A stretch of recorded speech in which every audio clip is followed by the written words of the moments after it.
Where my dogs What at? up? Where my dogs Where at? my real motherfuckers at? Arf! Arf! Where my real F11? motherfuckers Arf! at? Arf! I Or keep not. it real. No, yeah, I just did that. I don't give a fuck how the fuck you That. feel. Bitch, What was that, John? get your mind right. Where my I'm real a bad motherfucker and I rhyme. That's Yeah. sure. Get into full screen mode. And you goddamn crew, baby. Oh, baby. Yep. Hello. Oh, we're recording? Yep. Yes. Yeah. We are recording. Have you guys heard of hybristophilia? Never heard of No, it. what's that? Dude, hybristophilia is fucking crazy. Hybristophilia is how women, there's certain women, maybe not just certain women, maybe it's like a kind of like a deep inner desire of all women that makes them attracted to violent criminals. They have like sort of like what is it called? Kind of like a primal sort Instinct? of instinctual. I guess you can call it submissiveness or passivity, or maybe even just like even sexual attraction to criminals, people who are violent criminals. The guy, the fuck's his name, Nicholas Cruz, who shot up a school in Florida. He actually has he's getting shitloads, piles of love letters, piles Crazy. of love And letters. he controls his own situation. He got revenge on the system, you know? Well, Yeah, but what kind of woman would like that? It's just insanity. All women would like that. They love it. well, the thing is, like, I don't. You could say that it's like Agree with it's that. naturally selected by by the fact that if a woman who is in a position where sometimes the last man stand is usually just the guy who killed all the other fucking guys. True. And if she doesn't like submit, then she'll just be killed, and then her genes won't continue or whatever. So like there's definitely an evolutionary advantage to it. So you think we should just be violent psychopaths in order to be like Let's think genetically about our movie. I mean, Sylvester Stallone kills a shitload of people in Rambo 3, but like we still think he's a cool character, right? Yeah. I mean, he was fighting for the good guys and he was killing the bad guys. How do the good guys are? Are the good guys the one who kill the most? The most bad guys. But those people weren't bad guys. That Bad guy. He's a good guy. killed. Well, if they're killing bad guys, then that's a good guy, right? Isn't that how it Right. works? Exactly. Yeah. That's why, like, World War II, where like all the heroes came home because they killed all the bad guys. Here's something a little bit interesting. I told you guys about that Falling Down movie. Yeah, Yeah. I still haven't seen it yet. So he follows this white supremacist is the main character of the movie, and like he's beating up like Spanish people, and like he's beating up McDonald's and just like fucking people up, right? Beating up McDonald's. He goes to this McDonald's and he's mad because they're not serving breakfast. Like, oh, I'm sorry, it's too late for breakfast. And then he pulls out his Uzi and shoots it in the air. It's like, okay, can we have a nice conversation and let me get my breakfast? Anyway, so he's a white supremacist, but he runs into this Nazi guy, right? And he kills the Nazi because Nazi shit was just a little bit too extreme for that white supremacist. Oh wow. I bet he did not see that coming. Yeah. The The Nazi Nazis did are it. the has the ball. What's that?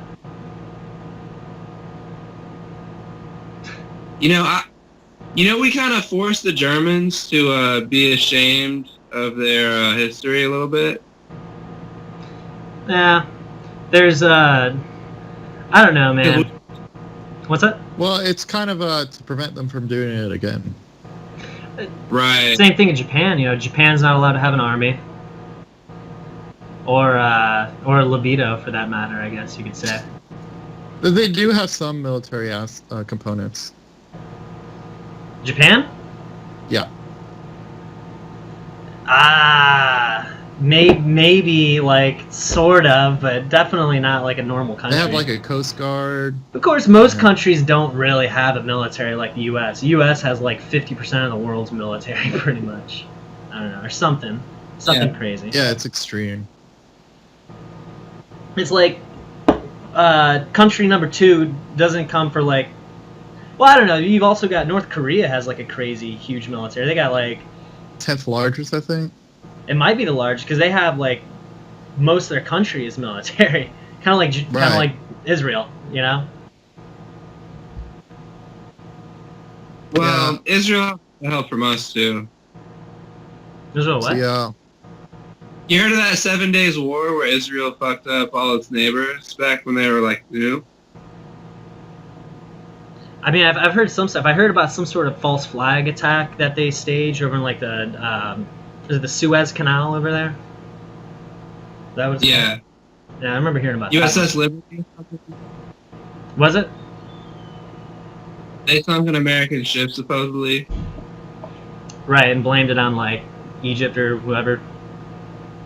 Or they didn't. Whoever they wanted to invade. Damn, dude. What do you guys think about Syria? Do you think that was? I mean, they're saying there was no casualties, so no harm, no foul. But like, you know, apparently those bombs were kind of expensive too. But I don't know, man. I think people they voted for Trump because they wanted the economy shit to go better. Because with Obama, like he didn't really give a shit about jobs or the economy. And Trump was all about cutting spending and encouraging business. He had a different I philosophy. feel like most voters could give a shit about the Middle East. Like, most voters care more about what's going on here, like, domestically. Well, but that's the crazy thing about that is like everyone says that the reason why, you know, the Middle East was so such a popular target from our military was because of oil. And like people are saying like definitively like that's the reason. That and, you know, to protect Israel. We're there? Huh? Well, they said we attacked Iraq because they were going to start trading oil in a different currency, and like a gold-backed currency they were going to start using instead of USDs. Now this is some really conspiratorial shit. I didn't hear about that one. I know I heard that the same story about Gaddafi in Libya. He was going to use like gold-backed currency. That's why the basically the bankers sent their U.S. Army to go take care of him. It's fucked up. Yeah, it's fucked up. We don't know what the hell we're talking about either though, because like, you know, what actually happens and what, like, you know, the media tells us, there's like there's some very, very different things. I feel like, you know, maybe most people could care less. That's the thing. That's why nothing really changes. Most people, they just care about what's happened domestically. If oil was such an important asset, why wouldn't we be in Venezuela? Because Venezuela has like number 3 oil field in the world. Why wouldn't we have a false flag over there? You know, like why didn't we do that? The United States is like 35% Spanish, so like all the Spanish people here would get mad. No, a lot of people from Venezuela that are here in America, they left because they didn't like Chavez. Like it was socialist back then, and they were fucking up in arms about that, and they basically ran out the capitalists, they ran out people of the other philosophy. Like I think it's so stupid, man, because like I don't know that duality really exists. Like it's, you know, bigger government, smaller government. It's like that tug of war is like a false duality, false dichotomy or whatever it's called. Isn't Venezuela right now like under civil unrest? Their economy is like they have like a famine and shit. Who? Venezuelans. Dude, they're really fucked over there right now. Like they don't I have heard food. they were so hungry they ate their dogs. Dude, like good thing they had dogs to eat. You know, they didn't have to eat each other. A lot of people argue it's like, Yeah. why is their country suffering when they have one of the largest oil reserves in the world? It's communism. Oh my god, communism. It's so bad. They need capitalism and freedom. Like capitalism is a better feedback loop system than communism. Communism, first of all. Like communism is and socialism too. You don't have any incentive. You don't have any incentive to do anything, so nobody fucking does anything. And we're actually becoming like that here in America. Like they're taking the incentives away. Like it's the stupidest goddamn shit that anyone like that. That was the philosophical difference that Obama had from Trump. Trump is a little.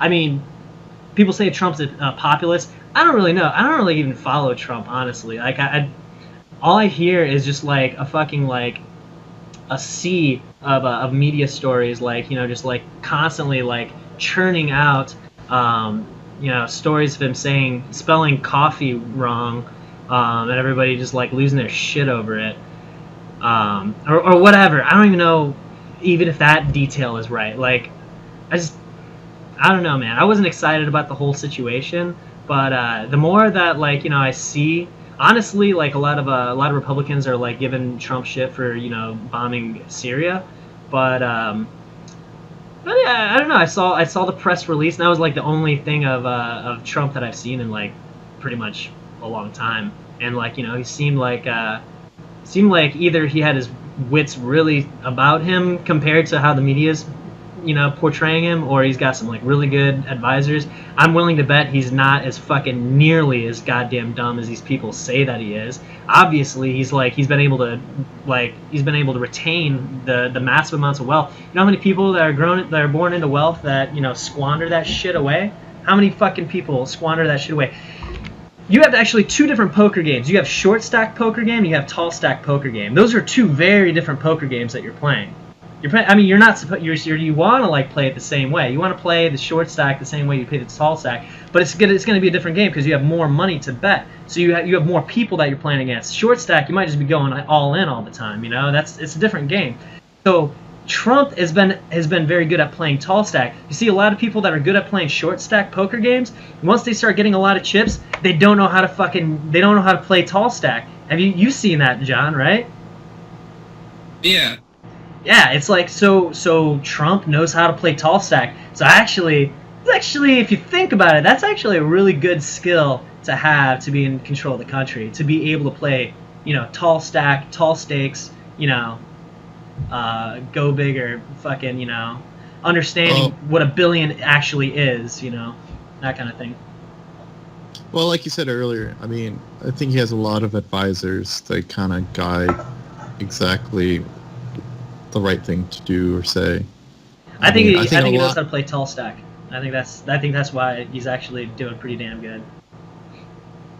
And he enjoys the controversy. Like he loves how mad that people are about him being president. He's good at really any Republican. Like the thing about the left and Democrats, they're very united, like in their goals.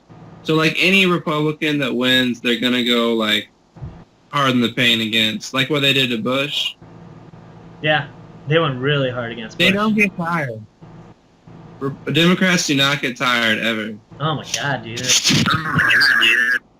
Dude, I remember like... Hold on, I get some feedback, John. Actually, we're good now. Actually, I'll let you guys comment on that. Let me get another beer. I don't know, I think Trump's good with like tabloid news sort of thing. So, what's that? He's good with like tabloid news sort of stuff. So he does lots of stuff that kind of little things that people like to pick on and. Well, he has like a fucking like a business empire. He has like a business empire, like right. that he's the king of, and it's not just a business. It's like a business / media / property. I don't know. I actually don't know that much about him. I saw some brief thing about like his dad and or maybe his grandfather, how he was kind of involved in like shady businesses like selling horse meat and having like brothels or something along those lines. Like it was from a probably left-leaning journalist that was being all like oh, he comes from a long line of shady businessmen, so we just got another shady businessman in the White House. Dude, shady, you want to know fucking shady, dude, just look up Hillary Clinton. If you want to talk about real shady. At least You know what it is like with politics though? What's that? Anything you bring up against someone's like preferred candidate or like preferred politician, they'll be like, "Oh no, that's not true. That's not true. I don't believe that." Right. Right. I mean, most of what we know is based on the media, so it's hard to like really There's a know for difference sure. between what we read and heard about and the things that we've been able to see and touch firsthand. Well, I like as far as like the ideals, like fuck the actual politicians, you know. Like I think we really should be talking about ideas rather than actual politicians. You know, I said that it was a false dichotomy between capitalism and communism. That's not entirely true. There's definitely some dichotomy there, and there's actually capitalism actually is superior for several reasons. One of the big reasons is that that capitalism is it requires consent. You know, as long as there is a monopoly, because monopoly kind of implies that you only have one business that you can buy your water from or something like that. You know, that's an extreme case, but you have the choice to say no. Like with government, you don't have the choice to say no. So you know, business they say is what's that? That's going to make it more popular with the feminist crowd we're trying to get to watch our podcast because they're all about consent. Yeah, exactly. If you Capitalism means consent, dude. That's our new motto. Capitalism means capitalism consent. equals consent. Yes. I like that. Dude, let's co-opt the equal sign and just say capitalism equals consent. Just throw equal signs everywhere. And then you consent to spend money. huh? No one forces you to spend your money a certain way. You have to consent to it. Exactly. Yeah. The government, on the other hand, is non-consensual. You know, non-consensual. Taxes are financial rape. Dude, filing taxes was a bitch this year. So glad I got it. I heard last administration, like Obama administration, like defunded IRS a little bit. No, he fucked up. He fucked up taxes. He made taxes a goddamn fucking nightmare. Bro, I had to fucking... Dude, trying to file that healthcare shit. Dude, you have to have healthcare all 12 months on the first day of the month. Or in some cases, the last day. Dude, how many fucking pages of law was that shit? Like 2,600 fucking something pages, dude? And nobody read it and they just passed it? Fuck that shit, dude. Fuck that shit. That's like fucked up my finances. You know how many... Who fucking like can even follow that shit? Who's read it? If something's a law, shouldn't the people know what the law is? How many Americans are gonna read all 26 fucking 100 pages or whatever the shit that was, dude? Oh, but they'll give you the abridged version. They'll give you the highlights or whatever. Oh yeah, so you guys can fucking like roll around in the fucking the loopholes that you made for yourselves and the fucking grants and the fucking whatever the fuck. Like I don't know how it all works because I'm not a fucking lawyer or lobbyist on Wall Street. Not Wall Street. Was it K Street? What's the one in Washington D.C.? They're all I think different letters. Huh? The street where all the lobbyists live or whatever? Yeah, is it K Street? I heard about it in one of my economics class, but I can't remember what it is. Yeah, we'll let our viewers look it up and comment below. Comment the name of the street where all the lobbyists live. Anyway. But, that was one, like, I don't know if there's any, like, if he actually did anything about it, but Trump had a anti-lobbying stance, which really won over, like, libertarian types. What they say and what they actually do, though, politicians are not always the same, I just wish that, like, I actually want to build a product, like I'm with a lot of my software projects that I have in mind. I come up with some monetization strategies, but monetization is not what I'm after. I'm actually after fixing the world because, like, I noticed that the world fucking sucks, and I actually want to fix it and shit. Watch out for patent trolls. Yeah, dude. Like those. If a patent troll wants to fuck with me, then Well, I'd literally just say that I have my fucking ways. Huh? If they fuck with me, they're fucking with a motherfucking G. Exactly. All right. So here's one idea that I think is like one of the most important things that we need to do. Like basically, we need some way to map out idea space. So idea space being a multi-dimensional theoretical fucking realm where ideas live, and those ideas are axes. Like basically, you have what do we call linearly independent or mutually exclusive. You might have mutually exclusive ideas. You know, and sometimes it might be kind of hard to define mutually exclusive. Like if I say that abortion and gun control are mutually exclusive, they have nothing to fucking do with each other. Someone might be like, oh, well, you know, if I believe in this core principle, that core principle ties into both this and that. So this is definitely a challenge, and it's an evolving, you know, problem to solve. And there might be opinions involved with it, so there might be some subjective, you know, things involved. Subjective things, I think, are resolved with voting, I guess. I don't know, like, I haven't worked out all the details, but I think that you could actually design a system that people would want to use to basically, you know, say where they stand on different political issues, and then, you know, we could use that to tally up how many actual people actually think this about abortion, how many actual people actually think this about gay rights, or not even just gay rights is such a vague term, you know, like maybe gay families being able to adopt children. You know, let's tally just that one little question: should gay families be able to adopt children? And let's just count how many people say yes and how many people say no. You know? Something I thought about a couple days ago, and it relates to what you're saying, is like how much more people are willing to be in the voting world if voting was something simple that they can do, like on a weekly basis or something. Well, see, here's the challenge. It's not a simple problem. It's just like filtering information. Just like, you know, Facebook, it's on the same level. It's a very hard problem to solve. Is this breaking down the idea space of, like, you know, you're talking about voting on ideas or on politicians. Which one are you talking about? Voting on I don't want to say politicians, but like, well, voting on a politician is hard in general because you don't know what the fuck you're voting for. Exactly. You know? I think more on like legislation.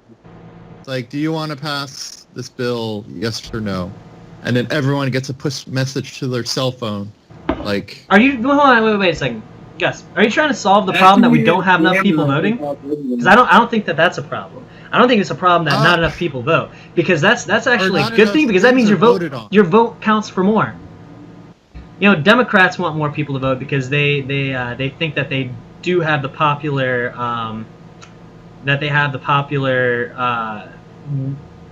vote. What's the fucking word? Popular opinion. Popular opinion. I mean, they control media, and particularly they really appeal to marginalized groups, and like try to put all the marginalized groups against white men. And I don't want to get into like all of it or whatever. I love how they include women as a marginalized group. Zing! Ah, dude. Fucking what do you think? solid zing Ideas there. are pretty good. Someone was talking to me about a documentary like recently about like models that are just like misunderstood and like they have such a hard life and shit. Anyway, so when it comes to like ideas, come on, what the fuck was I saying before I got derailed there? You're saying like how it's too difficult to set up voting like that because too many people are like left leaning. So if too many people voted. Well, here's so with computers nowadays that we have computers, there's all kinds of new innovative ways that we can do voting. Like say for instance, I like this idea a lot. Being able to vote on like say you're given 100 chips or whatever, and you get to vote on 100, like on 100, you have 100 chips to spend on votes, and then those you can distribute them in like different places. So like if I don't really give a shit whether gay people get married, I don't care about that. But maybe I care about whether we bomb Syria. You know, I put all 100 chips on that, or maybe I only care about gun rights, or I only care about this or that. You should be able to like why not? That seems like that would make sense. Of course, another thing is like democracy only works with informed voters. Right. If you look, if you want to get really systematic, and then you start talking about like how there's so much manipulation going on. The manipulation is the really scary shit. So like that, it kind of it turns shit on its head. Because there's so much manipulation, you can't rely on democracy, and because there's so much manipulation in money, you can't rely on capitalism in that case. Because on capitalists, people at the top, because like they might have earned their money by screwing over a shitload of people. They're not the people. Like clearly, we don't want those people making decisions, right? And I'm not saying that sarcastically, but I don't want people that are fucking criminal pieces of shit that just stole other people's money to be making decisions. Like we talk or doing any kind of corrupt dealings. That's why that's why there's problem with lobbyists. If people that had money earned their money through consensual transactions, right?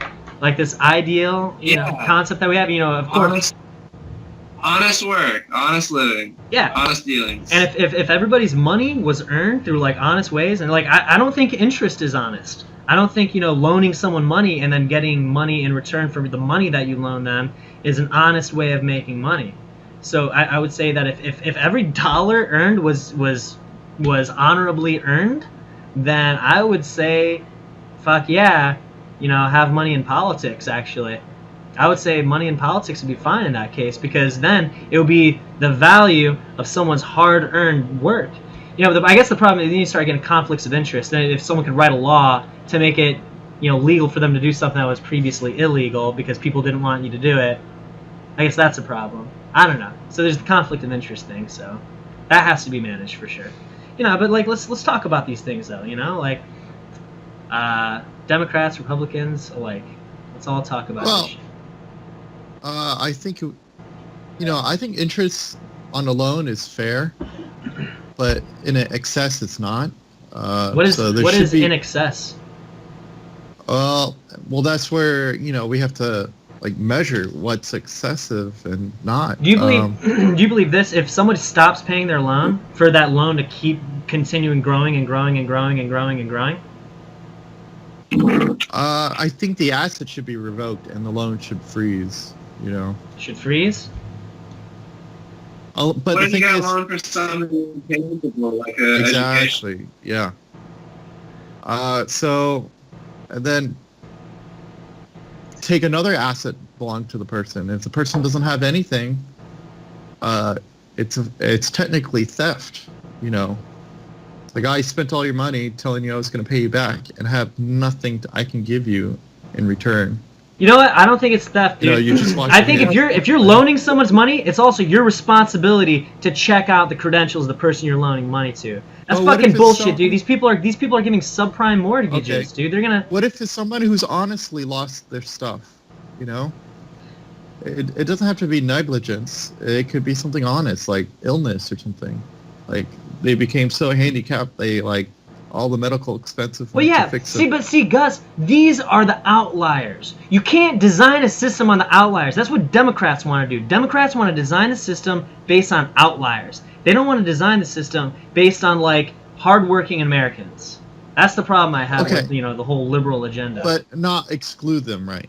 Not right. I don't think like any fucking Republican wants to see someone starving in the street. But guess what? The Republicans like ideals about economics and shit.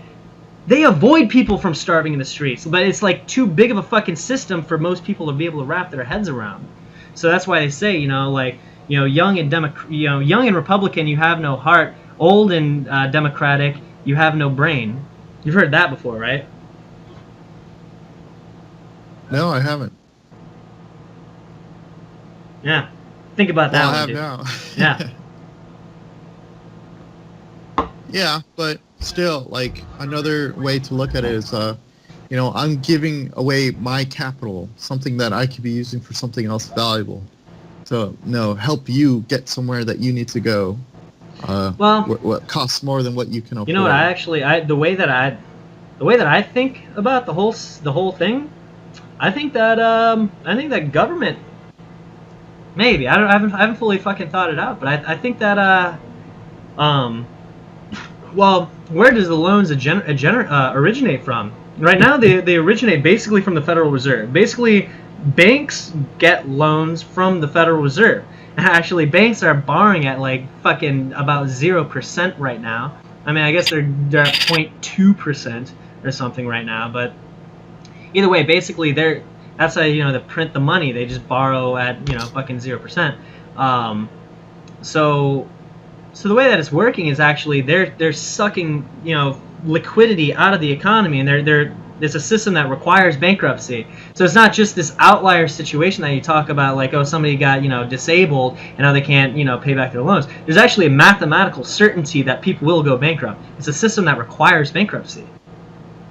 Interest. Like a Ponzi scheme sort of thing. Yeah. Yes. Exactly. Just like a Ponzi scheme. So this is like mathematical certainty that there will be bankruptcy and default. So then what happens is that then they go into court and they negotiate some terms, and then the terms are something like for the rest of your life we're going to garnish your paycheck, which makes it goes back to the responsibility freedom argument that I was making the other day. They're playing a different game than us. The game that they're playing is that they make people uber responsible so they don't have to be responsible, and they can be as free as they want to be. It's about freedom and responsibility. It's not about the dollar amount, because like we're playing the dollar amount game. We're playing, oh, if I have more dollars in my bank account, I'm doing better. They don't think like that. They can make poof, money can just like appear like that. But that's not the thing. One of the things that interest does do is that it is an incentive. It's an incentive to work, because if you don't, you're gonna lose your house. So like a lot of these people are fucking. That goes back to the fear is the biggest motivator. Fear of losing your house is a bigger motivator than the prospect of gaining a house. But that. I think responsible Americans that are all about working and they actually do want to pay their loans back, they're actually thankful for the banks, because otherwise they wouldn't be able to buy houses or nice cars. Well, the thing is that we're in a situation right now where the only way it's like we're only given one route, and the reason why there's only one route is because of the way that the economics have been going for so long. House prices are fucking out of control. The reason why house prices are out of control is because of the loans. But because they're so expensive, we can't get rid of the loans, because we need the loans to be able to afford it. Same thing with education. Education prices. Why is it so fucking expensive? All these fucking professors want to fucking drink fancy wines and eat fancy cheeses and shit. So they need $120,000 a year. So like tuition is going to be an arm and a leg. So you're not going to be able to pay that without loans. So therefore everybody gets loans. Therefore the price of the tuition keeps going up. It's like crack cocaine. It's like, well, I would like to stop doing, the heroin, but if I stop doing the heroin, I'm literally gonna die. Like from withdrawal. That's where we are. We're in a point right now with a lone heroin. If we pull the fucking needle out, we're gonna fucking drop dead. And you're right about that. So I don't know. Maybe we wean ourselves off. I don't know. A lot of people die from heroin these days, man. In the streets, like right in the streets, dude. You think that people die from subprime mortgages? Well, I'd say my dad did. I mean, he died from he died from a car crash, but the basically his life was like winding down. I think like I don't know. Like he hadn't been employed for 5 years, and he was going. Because the recession affected him a lot, right? Dude, it like fucking it didn't just rattle our family. It almost decimated our family, you know. I mean, well, that I don't know. It's another podcast another time. Needless to say, I've been thinking about it a lot. I've been thinking about finances and economics. Anyway, what are you saying, John? It's not cooler. Like, whenever you talk to like Democrat people and like, oh, we voted for Trump because he's financially responsible and he's gonna bring the debt down. They're like, dude, who the fuck cares about that? Like, who even cares about debt or finance or anything like that? We don't give a shit about that. You know, We're more about social. No, I was interested in like how many bankruptcies he's been through. I was thinking like, hey, maybe he'll be able to fucking negotiate our debt, dude. Like maybe that could be a huge fucking role he could play in like helping America. Because if he can negotiate, he'd be like, 25 cents on the dollar, you know. And if we just had to pay, 25 cents on the dollar, the 20 trillion that we owed, that's a goal that we can attain. We can actually achieve that. We can actually go beyond that. We can succeed and become a successful country, you know. But like John's saying, these socialists don't think about success. They don't care about it. Just keep charging the debt is what they say. They have no fucking concept of how fucking reality is put together. Like that's the problem with it. So can the U.S. Paying off the national bankrupt? debt is not a popular thing for them. Huh? They have no concern to paying off the national debt.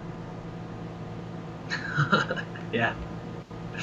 It's just like some fucking like ones and zeros or something that like doesn't have like fucking guns or nuclear bombs behind. Like, dude, I'm poor. What do I care about? Whatever. I guess we have the nuclear bombs. Actually, we can say, right? Is that what that I think that's an argument that people go to. They say that, well, if China wants to collect the debt, then we just say, hey, well, we got the nukes. You want us to hit this button? We'll hit this button. Do you think that's what it's come to? Do you think like it's a fucking a stalemate? I mean, We have a there's some symbiotic people who say that. relationship. Yeah, but Without us to buy their shit. is it a symbiotic relationship or is it a stalemate? I don't know. I wonder how much, well, I think stalemates are good sometimes, I think that, what's that country? Right in between Russia and the UK, that there was all the, Ukraine. Ukraine. I think Ukraine was almost kind of like a military buffer zone. Kind of like, like the 38th parallel or whatever. It's a special area where you have Russians and you have Eastern Europeans alike, but like, they might be, maybe they're breeding together, maybe they're, solving their differences, in an amicable way. It's like it serves as a buffer zone, Russia doesn't step past it. We don't step past that either. Ukraine is where like most of the military hardware was made for the Russian military. So, there's a tremendous amounts of factories in Ukraine that built all the stuff that. So they see it as their Russia- front line. That's Russia's front line. It was something that they depended on so much for their equipment, and Did you lose John? they that his light went out. Your power went out. Hold on. Alright. Are you in Puerto Rico right now? So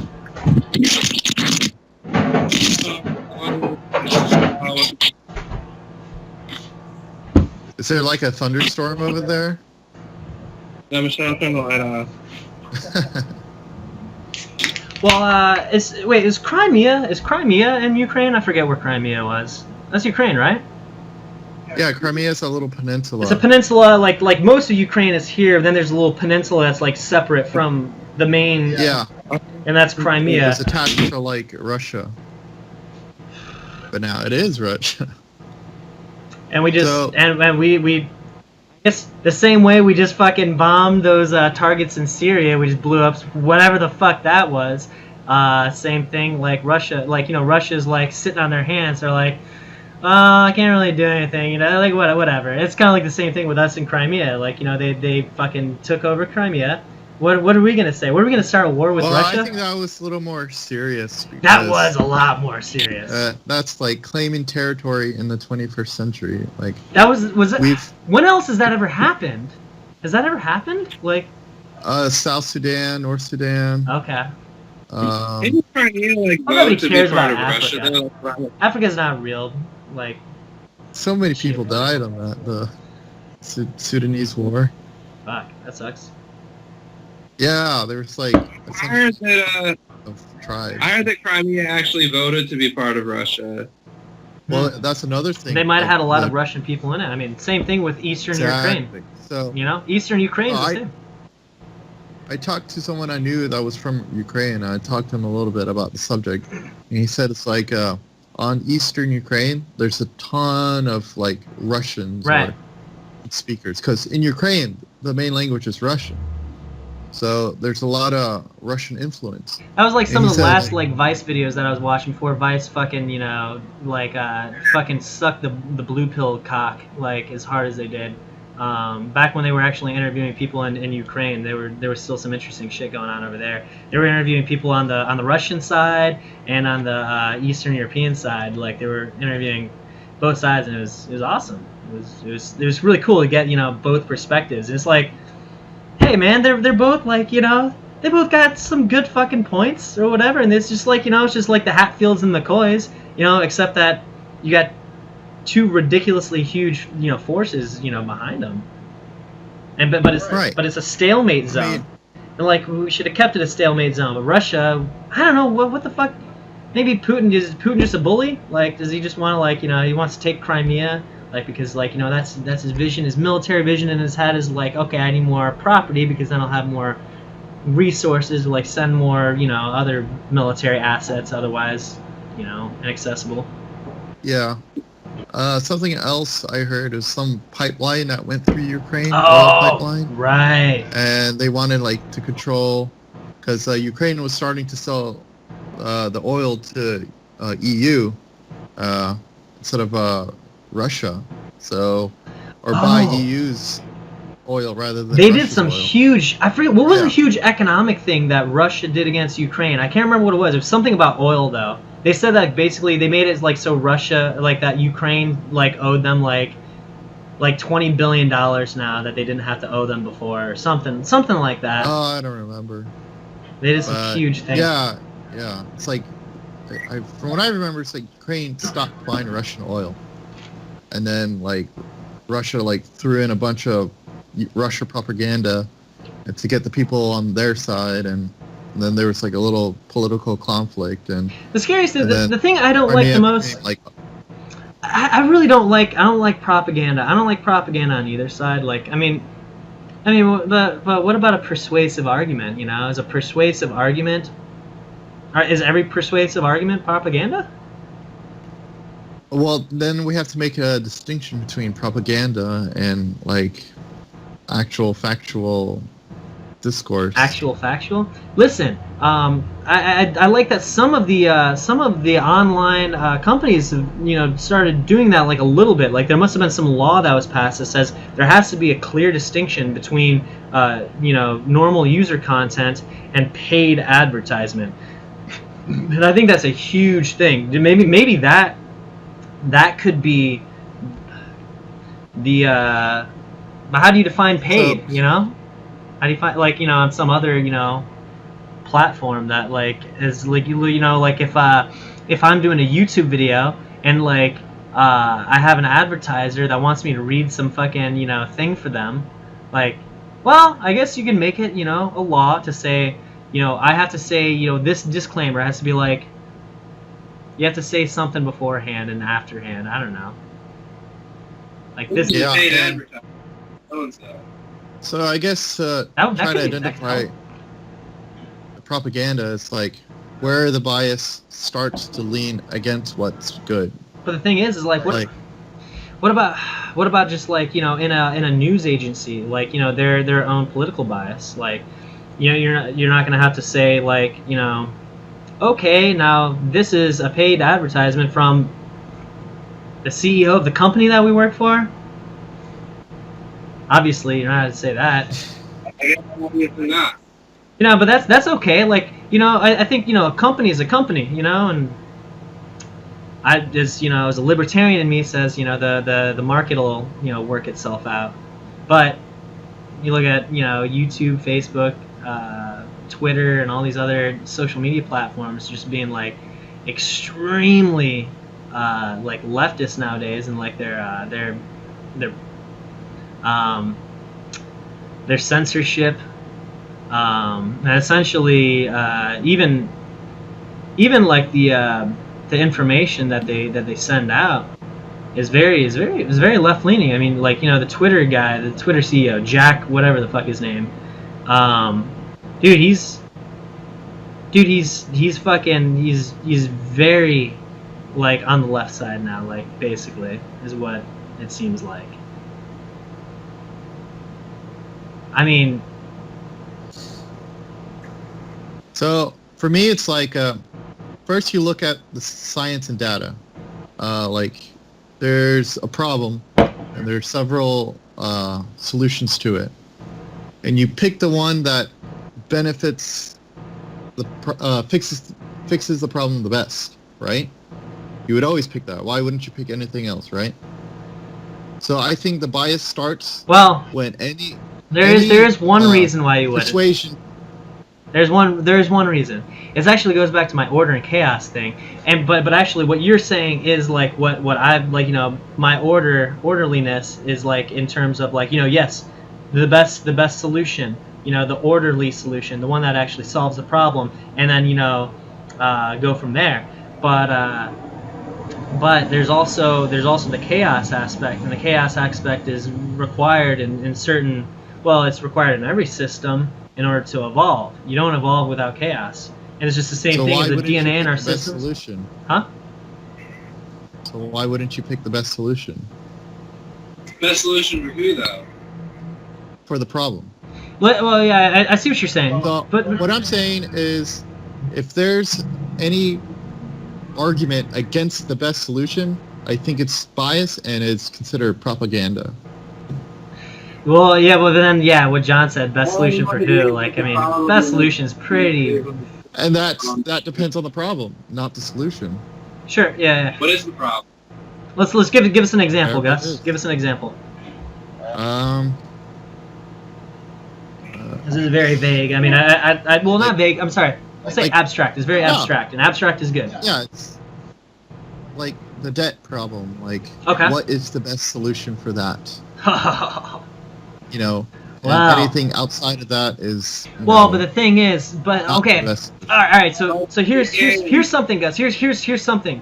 A lot of solutions, a lot of solutions aren't just we just do this and it magically, you know, fixes everything like that. There's no magic antidote to certain things. Sometimes it's maybe it's a lifestyle change. It's something you have to do day in and day out for the next like 30 Okay. years of your life. So that's So the then reality we're best talking solution. about. We're talking about, but hold on, Gus. First of all, it's untested, right? So you said that, you know, the best tested solution, but, you know, like, we can look through, you know, historical records, but we're also living in like a new age that we've never had fucking computers before. So Well, with like scientific backing, you know, it's like, doing the math looks like this is the best course. Gus, all right. You know, So let me describe to you this one problem that whoa, webcam went down.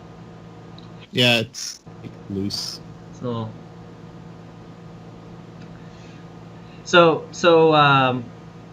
let me describe this one problem that I solved basically with all right. So I took this class called autonomous robotics.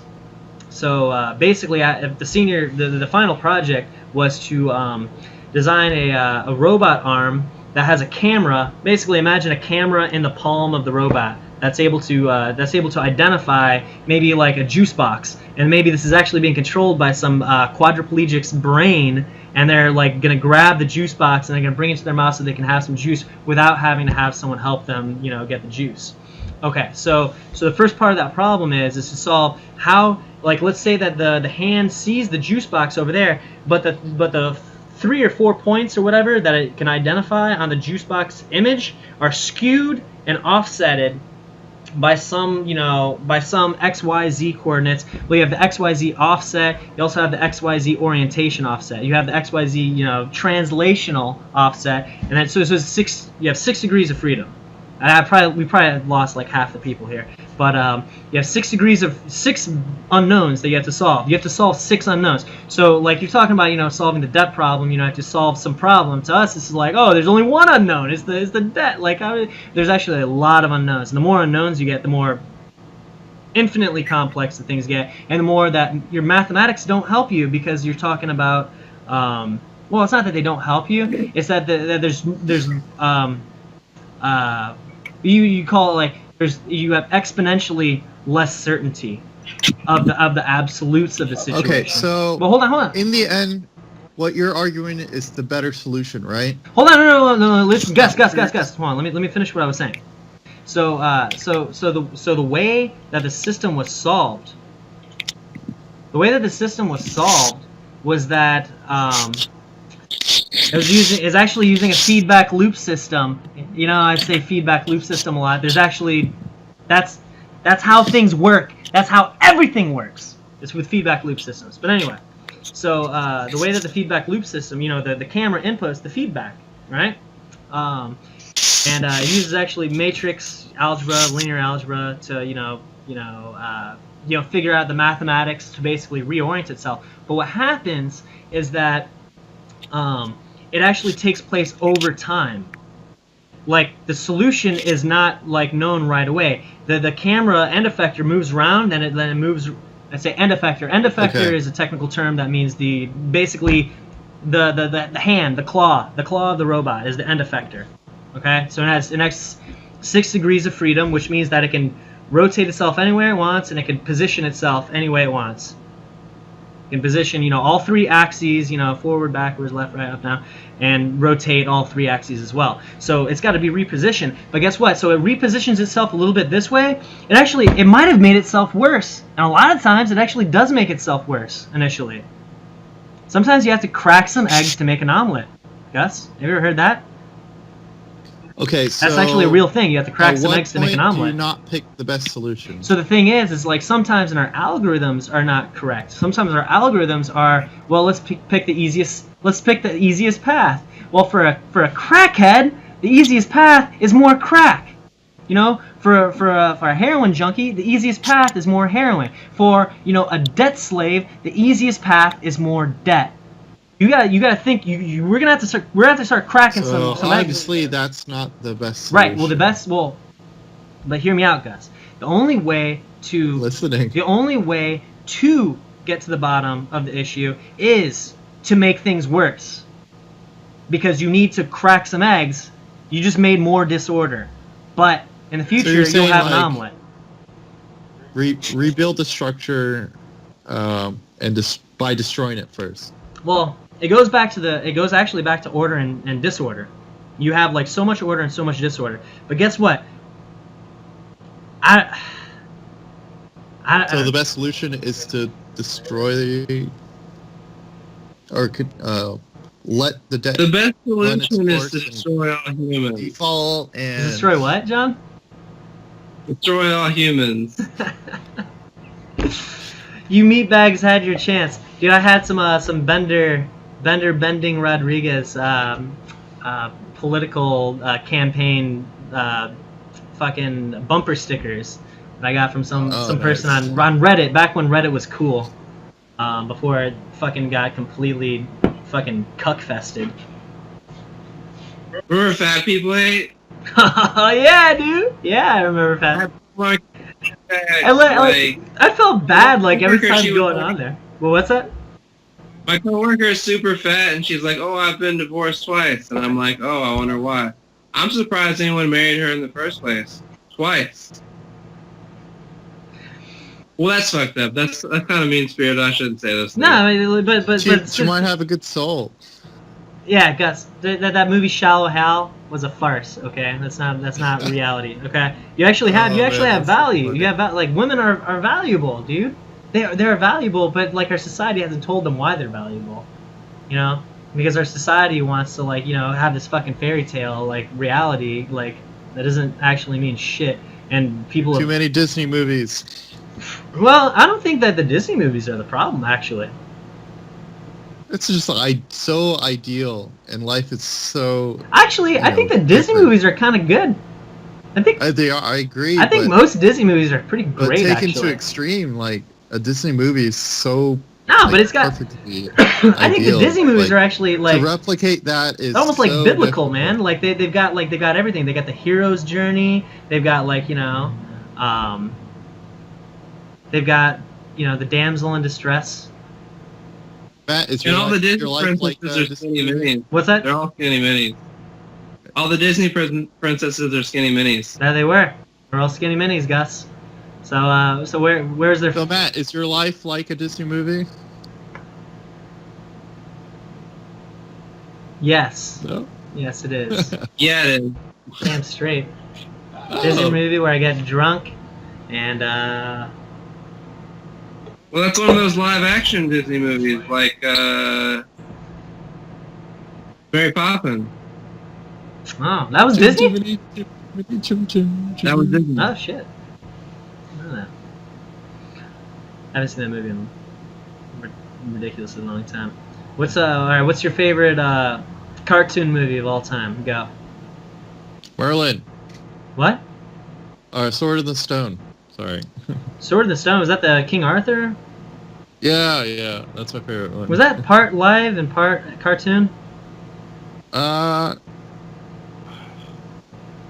Or no, there was like an old one. no. There was a cartoon movie. I don't know if I probably saw that like I once. think I when know was what you're talking about. 6. Where the movie goes into real life for a little bit and it comes back to the animated. Maybe. I might also be mixing No, this with a different movie. There was like a kid in King Arthur's court or something was like the one that I can remember. Anyway. What about yours, Um, John? Cinderella. No homo. Dude, no matter how much you say no homo, dude, I don't think you can unhomo that. Nah, fucks with Bug's Life, but that's 3D, so I don't know if that counts. Dude, Bug's Life is sick. I want to Pixar, watch yeah. that again. How about favorite pick? Matt, what's your favorite movie? Before we move. Oh, you on. were just about to say what your favorite Pixar movie is? Yeah. What's your favorite Disney animated, traditional animation? Alright, so I saw Big Hero 6 one time, and when I saw that movie, I remember saying in my mind, I was like, this is the greatest cartoon movie I've ever seen in my life. And then, like, I kind of forget, like, most of what that movie was about. I mean, I remember there was, like, robots that assembled themselves or some shit. That was a cool movie. I also like WALL-E. I think WALL-E is, like, up there. I said traditional animation. I would say WALL-E. I would say WALL-E is probably... Okay, I think for your as far as I can computer think of- animated. We're talking about when they hand you everything. I'll probably fuck with Bambi. Yeah. I mean, Mommy. if you're talking cartoons, could we say like South Park? Bigger, longer, uncut. I didn't know that was a Disney movie. Oh shit, we're talking Disney movies. You didn't even answer your own question. That's what I'm trying to get I at. said WALL-E. No, traditional animation. The hand drawn. Oh, traditional.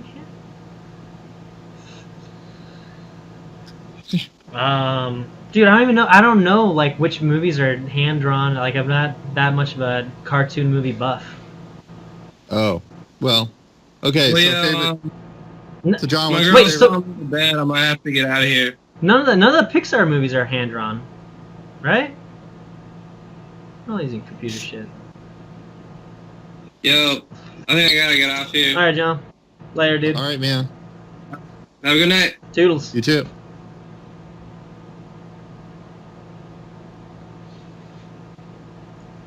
You do that weird thing where you say goodbye and then stay on the cast for a few more minutes. Why? What's yours, Gus? What's your favorite traditional style animation movie? I said it. Sword in the Stone. Oh, okay. I would Good one. say Lion King because that's the only one I can think of. Oh, that's a good one. When I was a kid, like I watched that movie like religiously. I didn't see the one in 3D though. I should have wanted to see the 3D one. 3D. Yeah, there was Lion King. Oh, you mean like? Lion King 3D? I didn't know that. I know they had a Broadway show, Yeah, which was really good. I heard.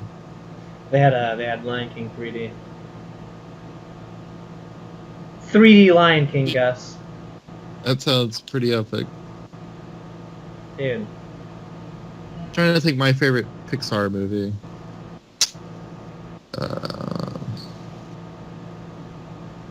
How do we go from politics to Pixar movies?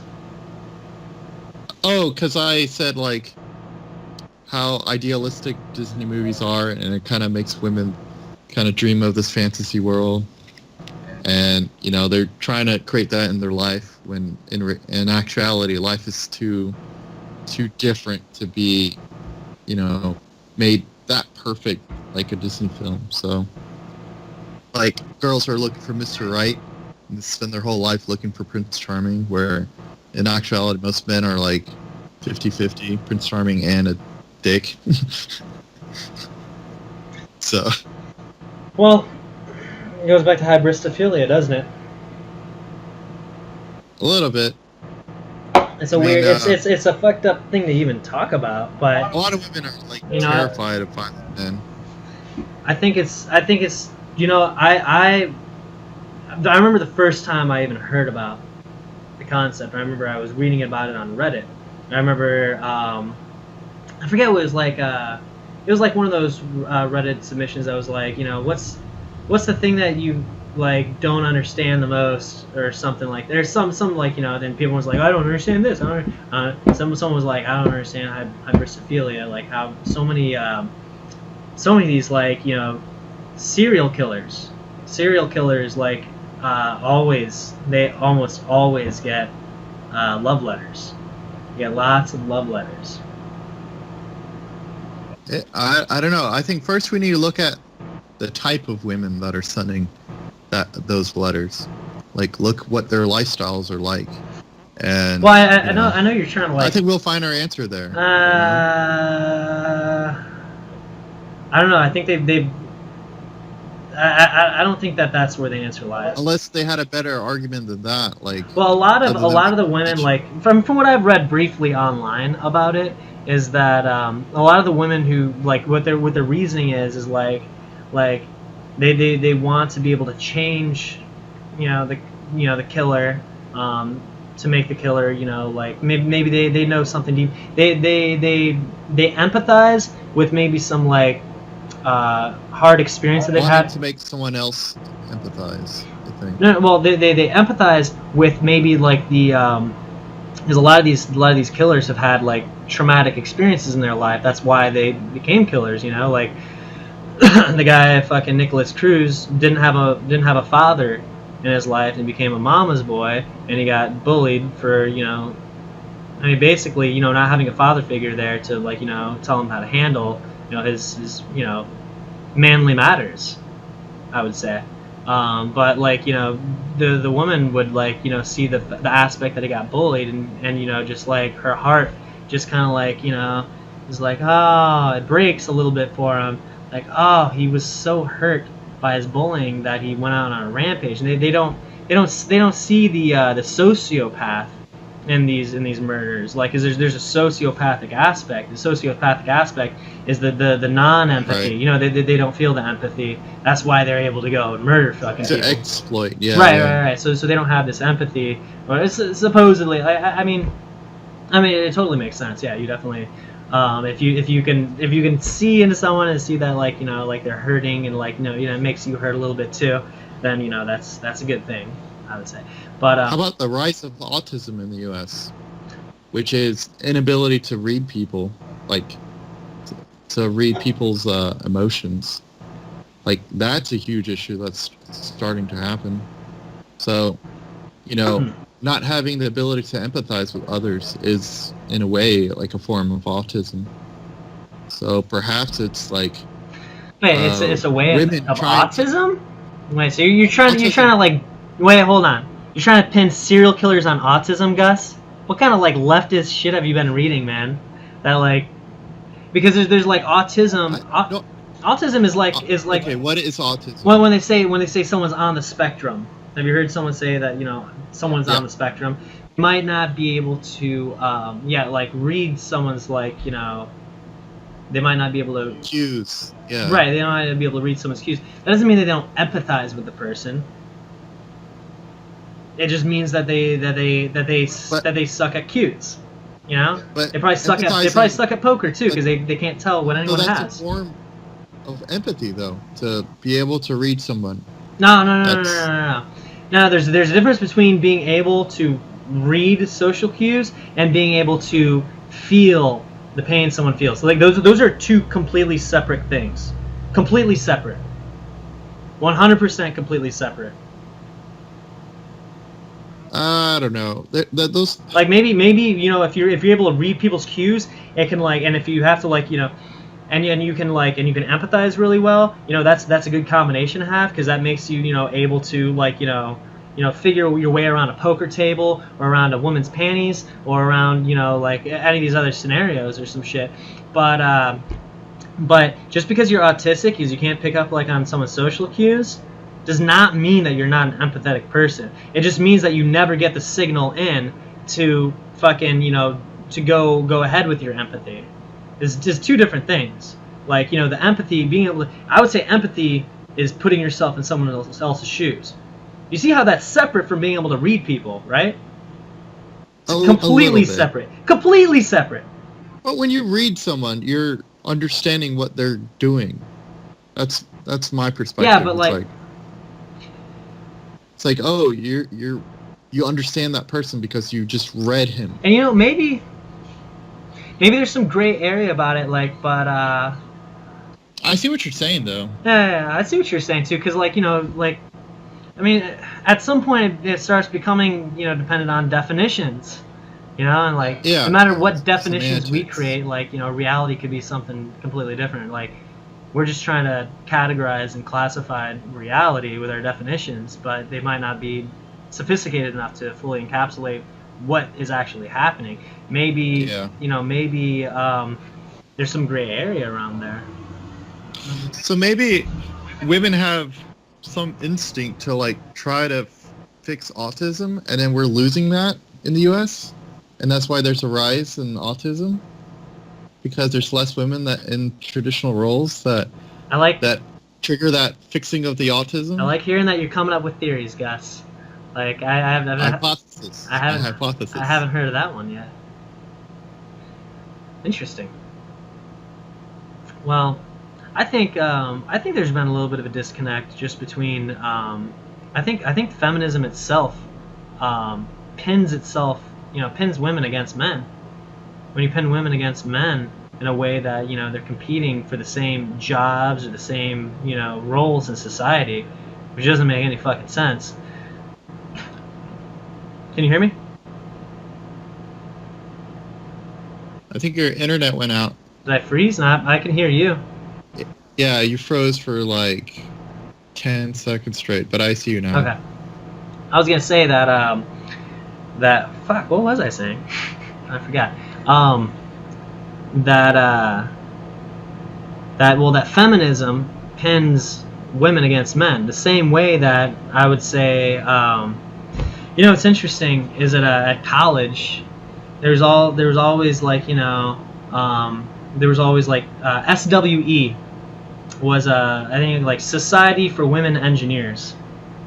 And then there was one for Hispanic one, H something whatever. That was a big one, the Hispanic engineers one.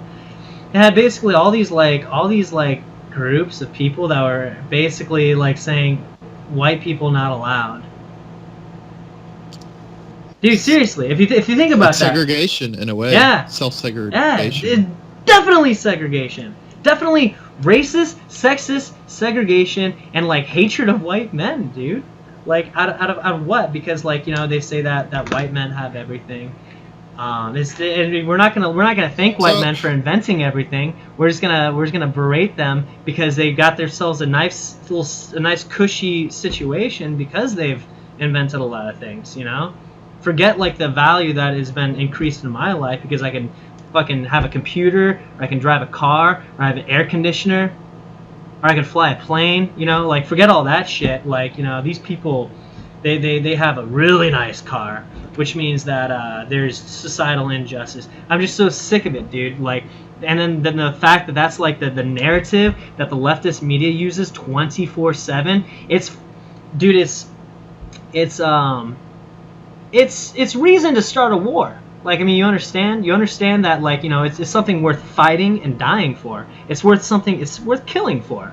It is. That's how civil wars start. I don't and know about that. These people that are on the left, they don't realize they're actually starting a civil war. These the feminist groups that are pinning women against men, it's creating a very unstable system. Very, very, very fucking unstable system that's just going to grow and grow and grow because that's how positive feedback loop systems work when you fucking stick the microphone into the amplifier. Okay. So, what's the word for, like, trying to ping someone's moral signaling or value signaling? What's it called? Virtue signaling. Something that virtue signaling. Right. So, in a way, it's kind of like in a trap. It's like if you're against those things, it's bad that you do that. It's immoral. It's like, oh well, of course I want you to progress and grow and be happy, and to say no. It's like saying no. It's like, no, I want you to not progress and succeed and stuff like that. And another thing I want to mention is like feminism, how the main guys, or not the guys, but the main mantra is like to empower women. So, okay, so I mean that's not a terrible thing to say, but what it actually entails is the problem. I think people don't realize. Right. I agree. It's like, yeah, I'm all for empowering women, but, How about empowering everyone? Yeah, and there's nothing wrong with that. Why the fuck isn't there, like, people talking about empowering everyone?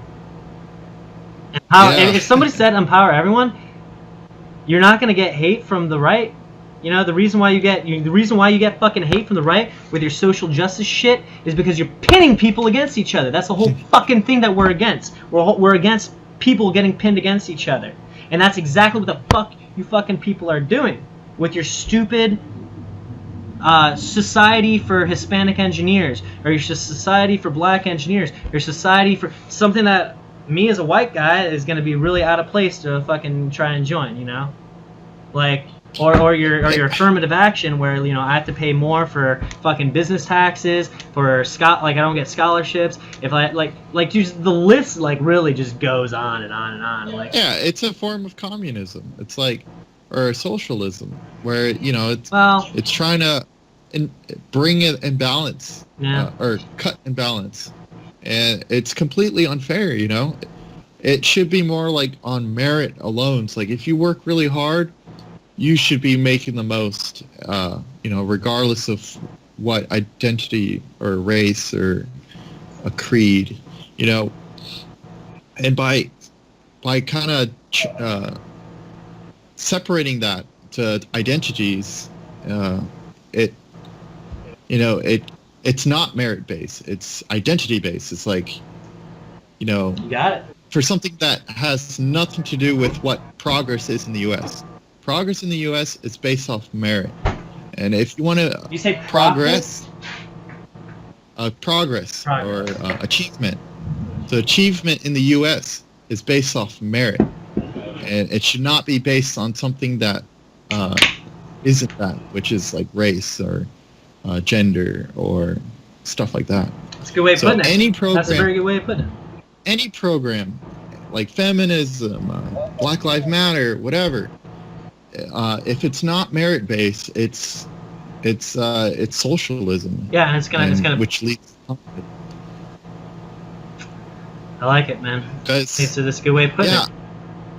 Like, and people know this already because it's like in schools, like you work hard, you're gonna get good grades. That's how life is, you know. Yeah. You work hard, you're gonna That's succeed. one of the glorious things about capitalism too, is that, like, you know, it's because it's consensual. If you are the best business, then you are gonna get probably the most business, you know, as long as like some other business isn't falsely advertising, maybe, which is a corrupt thing, which we need laws for. Like, that's what we need laws for. It's like to keep, like, you know, like corrupt things from happening, or Abuse, yeah, abuse, deceptive practices, or you know, cheating, or yes, swindling. yes, exactly, And environmental protection. yes, Like, it's like, I save $1 million by not recycling this toxic waste. I'll just dump it in the sea where there's no laws out here in international waters. It's like, no, dude, you're like, it's bad for you and it's bad for everyone else to do. that's why I like the whole, like, the biblical aspect of you know, you reap what you sow, you know, like, and I think that's where that kind of aspect of law comes from, is that, you know, well, that's where that social contract comes from. The social contract comes from, like, you know, well, why do we have a law about, like, you know, all these things? Like, a lot of it comes from you reap what you sow. If everybody's, like, you know, sowing toxic waste all day, or if everybody's, you know, sowing, you know, like, I just, you know, crashed in your car, just hit and run all day, you know, if everybody's like reaping all, it's like the same thing as like throwing rocks into your garden, like thinking that it's going to grow into a tree. You're just going to end up with a fucking garden full of rocks. You're not going to be able to eat anything. You're going to starve to death. The whole concept is you sow seeds, and you sow seed, then it grows into something. You also got to water it too, you know. Also, yeah, like being nice to people, like, or being compassionate to people, you know, it's like if more people did that to each other, you know, it kind of does a ripple effect, like to pay it forward sort of thing. I would even say even like, wow, even a I step appreciate further that when than somebody like did just that to being me. nice is actually like doing something for the interest of someone. Sometimes being nice and, you know, doing something for someone's interest is actually two different things. Sometimes you got to be a dick to someone. You know that, right? Sometimes Sure, you have to be yeah. a dick, and sometimes if you're too nice to someone, you're actually doing them harm. That's one thing that that's one of the big problems with society right now, especially with the feminist movement. I would say is that, like, we're being too nice to women, and it's making them go batshit, dude. I mean, I would say that, you know, I keep saying all this stuff like, you know, women aren't stable. It might not be necessarily just their fault, dude. It's definitely not, actually. If you look at men are just like, oh, I want to keep having sex, so I'm just gonna keep, you know, agreeing with. It's like, no, don't always agree with her. You know, if I can agree with her when she's right, disagree with her when she's wrong. You know, that way she, you know, learns. You know, and then she should do the same to you, so that way you learn. You know, I mean, that should be obvious. You know, but a lot of people are too afraid to, you know, to speak out against something, or to, you know, disagree. You know, that's That reminds me of, like, there's a lot of movement going with people who, so I am who I am. I accept who I am, and, you know, I should be happy the way I am. And I argue against that because I say, hey, okay, sure, you should be happy who you are, but always improve yourself. You know, like, for example, someone I know who's always like, you know, always kind of puts themselves in a depressed situation, and, like, gets in this, like, depressed moods constantly. I'm like, it's like, hey, what's going on? Are you okay? And they go, it's like, yeah, I'm fine. I was just feeling down. It's like, yeah, but this is like the third time this week. You've been, like, talking, you know, really negatively. It's like, what's going on? It's like, oh, and it's like, hey, you shouldn't be doing that. And she's like, no, I am who I am, you know. It's like, I'm happy with I am. It's like, well, you know, you always have to improve yourself, you know, and it'll help you in the end, like, make you a better person. So accepting who you are, accepting what you have, and isn't enough. It needs to go beyond that. Well, it's also kind of like, you know, life is a journey. It's not like there's no destination that you should be You know, like I mean, we like having like these ideas about destinations in our head. But what happens in a video game? You play a video game and you're playing to beat it, right? But what happens when you get to the end of the video game? You won the video game, and guess what? It's fucking over. You just beat like maybe there's like a new world or something that you have to like like you have to do the entire thing backwards now or something stupid like that. But because you beat it, you now there's nowhere else to go. And that actually. It's awesome, but it also sucks. It sucks because there's nowhere to go. So that's why I don't know, man. Whether you like playing the game or not. So if you really liked the game, you want to keep playing, and there's nothing left to do. But if you didn't like the game, then you're happy that the game finished. So I think that's a great analogy for life. It's like, there's people who play video games like, I gotta get this game done. God, this is annoying. This part's so hard. I'm done. Finally, it's like, dude, games, it's like a life. If you're hating your life, just trying to get to your goal ending, it's like you're really not enjoying your life. Or you should change your life to the point where it's not like that. Why? Because if you're rushing to get to your destination, there's something wrong. No, but like I don't think that's not what I mean though. Like I think like you could be rushed. You could be in a rush to try to win the game. And the thing is, like maybe you're just in a rush to beat one level, dude. Like life isn't a lot like the one thing about life is that the only way that you you win the economic game if you become wealthy, right? Right? Does that make sense? Yeah. There could be there, but remember, like I was saying, that like these bankers are playing a different game than us. They won the game, guys. So they won the game that we're playing. Like there people don't win that game anymore. People don't win. It's a new game. It's a new. So game, they're playing a new game. So that's what happens. They got to the end of the game, and now they're like, okay, well we gotta play a new game because they get bored. The same thing. Like we're all humans, dude. It doesn't matter if you're fucking if you're a crack addict in the street with $0 to your name, or if you're a billionaire at the top with all the money, or governmental influence, like with like military influence or whatever you have, like some sort of like strong influence in the world. It doesn't matter which position you still like. The mind wants to play a game. Yeah.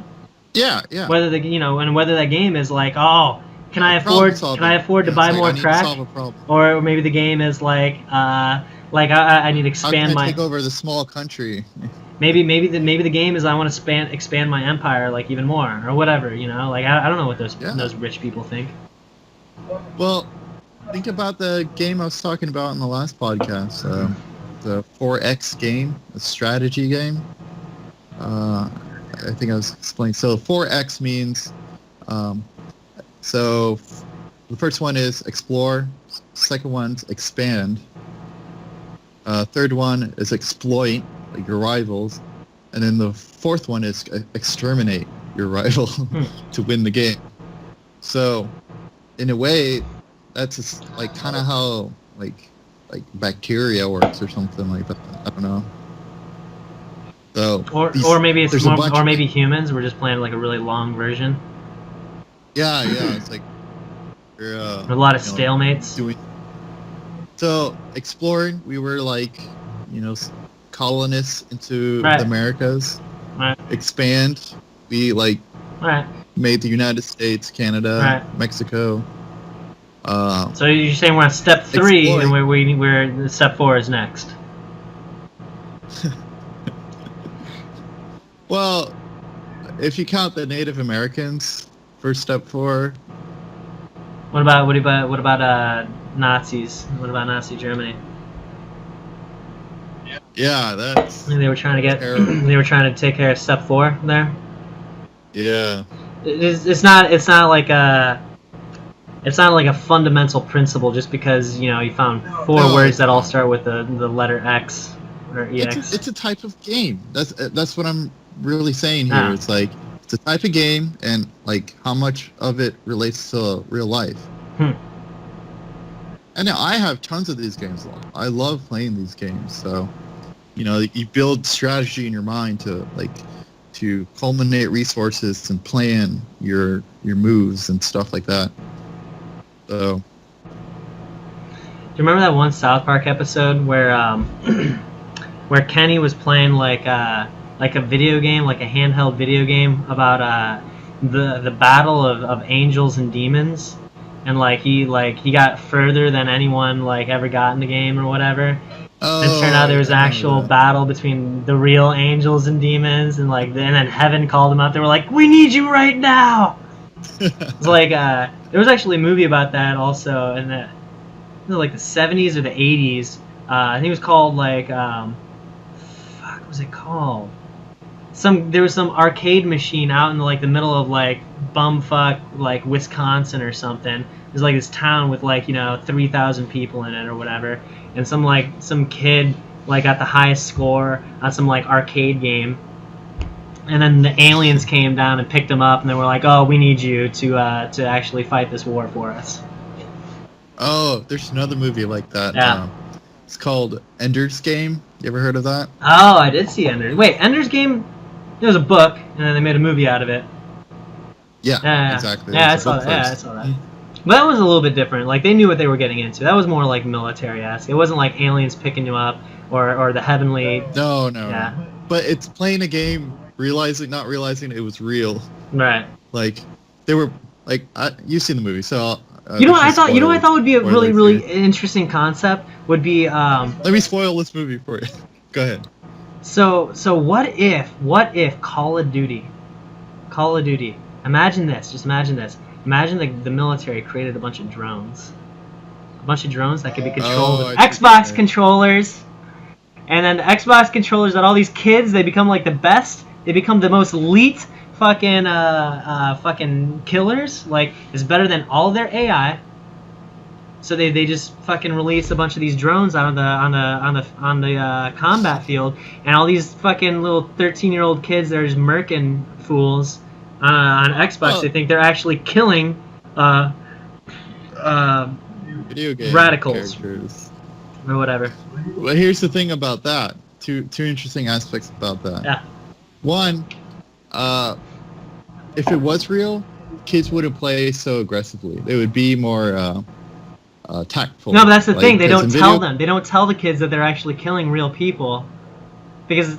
But that's the thing. But it's more wise to be tactful rather than guns blazing. Yeah, but what do you shoot down a drone? You know, that drone was where maybe it self-destructs, it blows up after it gets shot down. It's you want to minimize your casualties and get the okay, I see what you're saying. Sure. Yeah. Fair point. So, but here's the second thing that you probably know this already, but they're logging that data, all the movements and the so they feed that into their AI, and then that's how they make their AI better. And so it's essentially kind of true though. Of the best characters, 1,000 of the best. So players, it might have been this way that you fucking that you did a barrel roll and fucking squatted down and sniped some guy and did another barrel roll over here and capped some other mother. You basically trained the AI that was responsible for killing 500 people.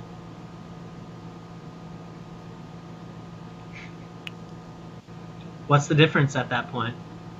I forgot. Somebody told me there was a game, some first-person shooter that the best people were emailed and selected to do something. Study. Yeah. You have a high score. We want you to help us with this program that we're doing, some tests, some research study. Come with us if it will pay you handsomely. It's just like that movie, man.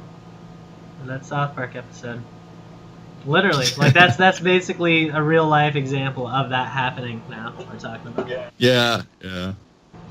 So I can see it happening. Yeah. And besides, AI is it's already kind of better than humans, so we're kind of past that point. It depends on what you mean by that. It depends on what task you're talking about. Reaction time. That's one point that computers are better than us. Well. So, I gotta take a whiz, man, and we've been going on for 40 minutes without John. I think it's good shit, but I really gotta take a whiz. Oh, the podcast is not the same without him. Well, we gotta come up with a sign off line here. What's our sign off line? All right, man. Have a good one.